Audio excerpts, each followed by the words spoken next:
The UNESCO Convention on the Protection and Promotion of the Diversity of Cultural Expressions entered into force in March 2007, in a record time, just 18 months after its adoption by the General Conference in October 2005. To date, it has been ratified by 116 parties, including the European Union, or approximately 60% of the UNESCO member states. Today, one of the major challenges facing us is ensuring that all the UNESCO member states ratify the Convention. Why is this increased ratification so crucial?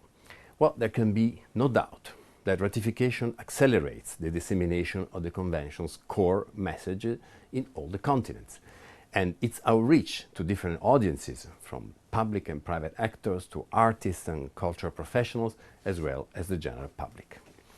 Every individual in every country ultimately needs to know that he or she has the right to access to his or her own cultural expressions and recognize the equal dignity of all cultures. The Convention's principles of openness, balance, and equitable access for a diversified range of cultural goods and services produced nationally and around the world are not yet universally acknowledged.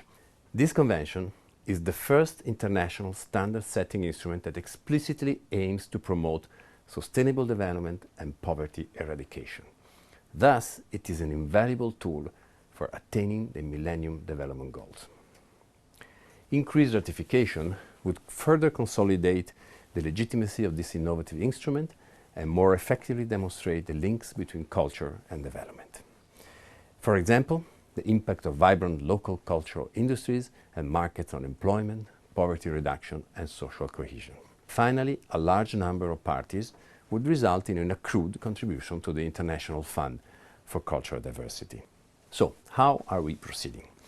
In 2009, the Intergovernmental Committee to the Convention adopted a ratification strategy and action plan that involves all stakeholders: state parties, international organizations, civil society, and the UNESCO Secretariat. The goal is to reach a total of 135 ratifications by the end of 2013. The website of the Convention contains tools that explain to parties how to ratify and gives examples of how civil society can be engaged to that end. Of course, each additional ratification will require more targeted initiatives. I therefore appeal to those member states that have not yet ratified the Convention on the Protection and Promotion of the Diversity of Cultural Expressions to take forward the necessary steps. And I thank you for your attention.